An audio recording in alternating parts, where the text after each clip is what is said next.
Hi guys, how you guys. मैं आपको आज एक कहानी सुनाता हूँ, एक यक्षिणी की कहानी।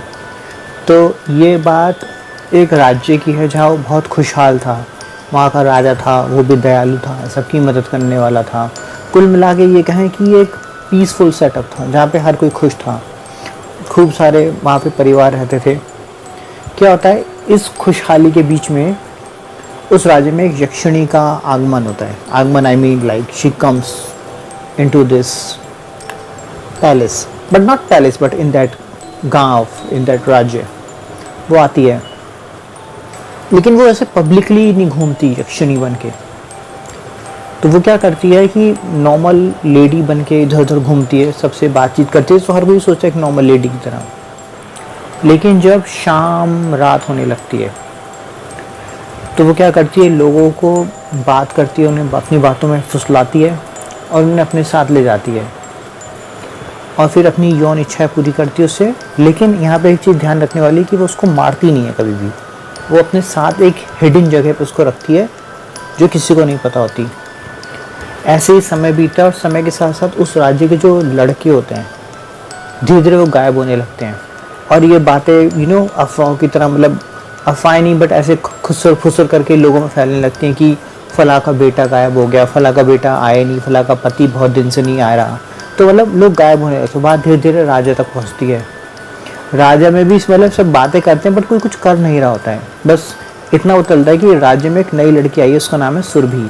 तो यहाँ पे सुरभि वही यक्षिणी है। तो लोग कहते हैं कि आखिरी बार मैंने उसे कब देखा था, एक खूबसूरत सी लड़की के साथ देखा था जिसका नाम सुरभि है। तो कुल मिला के सुरभि पिक्चर में आती तो है बट किसी ने देखा नहीं, और जिसने देखा वो गायब हो जाता है। धीरे धीरे करके जो शुरुआत में जो गायब लोग होते हैं वो बहुत ही गरीब निम्न वर्ग के होते हैं, जैसे किसान जिनके पास कोई आमदनी नहीं होती। बट धीरे धीरे जो थोड़े रसूखदार लोग होते हैं उनकी फैमिली के पति या बेटे गायब होने लगते हैं। अब ऑफकोर्स राजा तक भी बात पहुंचती है, फिर वही ढीला ढाला रही हुई है, कोई कुछ कर नहीं रहा होता। धीरे धीरे एक वक्त बीतता है, महीने बीतते हैं। एक टाइम आता है कि आप कहेंगे उस गांव के 70 to 80% मेल डिसअपियर हो चुके होते हैं। अब किसी को पता नहीं कहाँ पे क्या हो रहा है। फिर वही बातें पूछें कि आखिरी बार कब देखा था। हाँ, एक खूबसूरत सी लड़की थी, आई थिंक सुरभि नाम की, उसके साथ मैंने उसको उस गली में जाते हुए देखा था रात के वक्त। फिर वही सारी बातें होती हैं कि जब कोई भी गायब होता है कि कब देखा था, फिर वही बार बार सुरभि का नाम आता है। तो सबको इतना समझ में आता है कि उसका कुछ है। फिर एक टाइम में क्या होता है, राजा डिसाइड करता है कि अब मैं जाऊँगा, देखूँगा क्या होता है। लेकिन राजा जाने से पहले अपनी प्रजा से जो उसके मेन पीपल होते हैं वो सभा बिठाते हैं राजा लोग, उन सबसे एक बात कहता है, एक बात सुनो, अगर मैं ना आऊँ 24 घंटे के अंदर तो सुरभि को गिरफ्तार कर लेना। और कह के चला जाता है। वो अपना ऐसे डोल होता है, ऑफ कोर्स वेश बदल के, like not like a king but like a normal person. Surabhi उसको टकरा जाती है। अब वो तो यक्षिणी थी, वो तो सब जानती है आगे पीछे का। वो उसको साथ अपने गली में ले जाती है, लेकिन उसको कुछ शक होता है। ये ज़्यादा ही शाना बन रहा है राजा। कहती है आज बहुत रात हो गई, फिर कल मिलते हैं। तो यानी वो इस बार उसको डिसअपियर नहीं करती राजा को, और उसको वापस अपने किंगडम में भेज देती है। लेकिन राजा बैठा हुआ उसकी सुंदरता में वो खो चुका था, control his own emotions, like completely lost. दोबारा राजा उससे मिलने जाता है। इस बार वो राजा को अपने साथ ले जाती है अपनी इच्छाएं पूरी करने के लिए, और राजा भी डिसअपियर हो जाता है। यहाँ पे एक ही बात याद रखने की आपको ज़रूरत है कि जो राजा है या कोई भी जो मेल डिसअपियर हुआ है वो मरा नहीं है।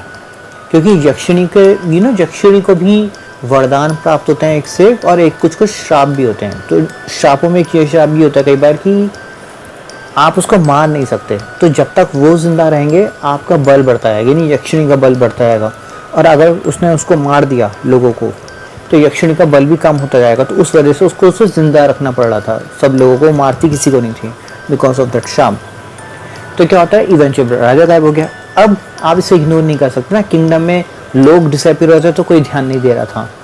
लेकिन जब राजा किंगडम का राजा गायब होने लगा तो everybody is thinking what happened. तो नाउ लाइक सब लेडी सब सोचने लगी, गाँव की इकट्ठे हो गए। जो क्वीन आए वो सारी एक सभा बुलाती है, शहर की सारी लेडीज़ को, सोचते हैं कि अब हम क्या करें। तो फाइनली उनको पता चलता है कि उनके गांव में कोई महान साधु आया हुआ है। आप एक तरह कह लीजिए कि तिलिस्मी साधु नहीं कहेंगे, बट एक काफ़ी पहुंचा हुआ साधु। तो क्या होता है कि क्वीन की उस पे मतलब रिकमेंडेशन पे उस साधु को बुलाया जाता है। क्वीन उसको सारी कथा सुनाते हैं कि हुआ क्या है कि लेडी कई सारे लोग गायब हो चुके हैं मेल, और हमको लगता है कोई ये सुपर नेचुरल पावर है जो सब कर रही है। ये नॉर्मल किडनैपिंग का केस नहीं है, क्योंकि कहीं भी किसी से पैसे नहीं मांगे गए हैं।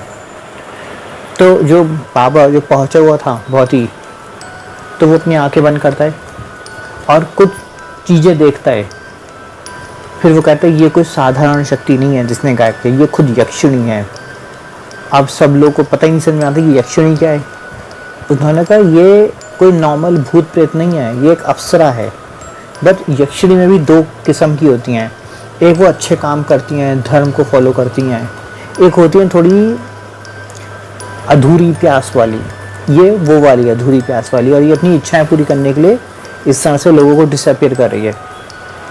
तो जो क्वीन होती है, किंगडम की क्वीन जो होती है, वो कहती है कि बाबा कुछ करिए, ऐसा हमारा वंश ही मतलब पूरा वंश छोड़े पूरा गांव खत्म हो जाएगा, पूरा राज्य खत्म हो जाएगा।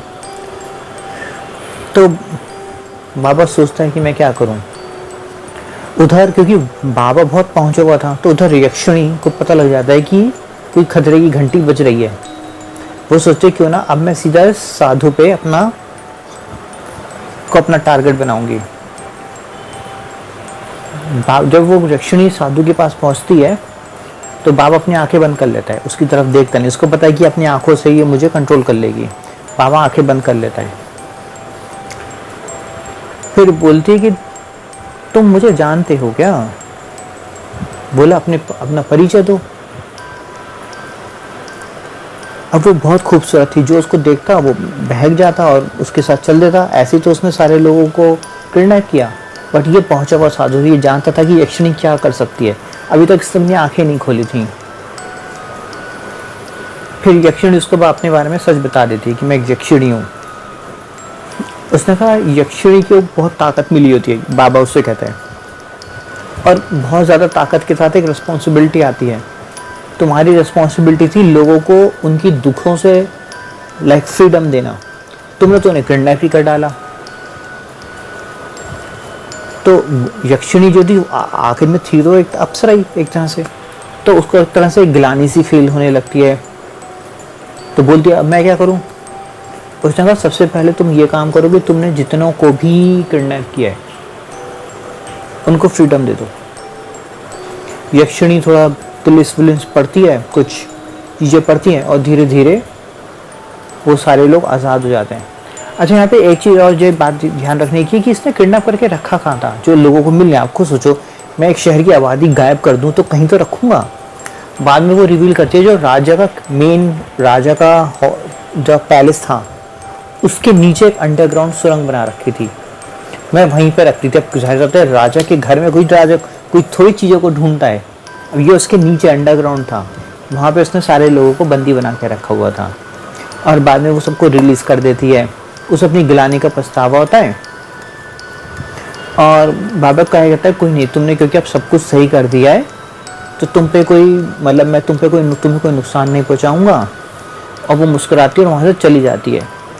बट इस कहानी में एक ट्विस्ट और भी है कि जैसे जब भी वो आती थी यक्षिणी, हवा में ना एक सुगंध आ जाती थी, एक smell in A positive way I am saying, जो आपको एक तरह से स्लीपी मूड में डाल देती है, जिससे आप रिलैक्स हो जाते हो, फिर एक तरह से आपको वश में किया जा सकता है। बाबा रियलाइज़ करते हैं कि यक्षिणी चली तो गई है बट हवा में उसका एक हल्का सा असर है। तो सवाल ये है कि वो चली गई है या यहाँ पे कुछ और हो रहा है, या कोई और आने वाला है, या कोई और आ चुका है। फ्यूचर में स्टोरीज देखते रहने के लिए हमारे चैनल को सब्सक्राइब करेगा, और टेल मी आप बताएगा आप वहाँ पे होते राजा की जगह या प्रजा का कोई हिस्सा होते तो आप क्या करते हैं यक्षिणी से बचने के लिए। कमेंट सेक्शन में जरूर बताएगा गाइस। दोस्तों अगर आपको ये वीडियो पसंद आती है तो वीडियो को लाइक और शेयर करना बिल्कुल भी ना भूलें, और ऐसी वीडियो देखते रहने के लिए चैनल को सब्सक्राइब करें जो कि बिल्कुल फ्री है। चैनल सब्सक्राइब करने के लिए रेड सब्सक्राइब बटन पर क्लिक कीजिए, उसके बाद फिर बेल आइकन पर क्लिक कीजिए, उसके बाद और पर क्लिक कीजिए।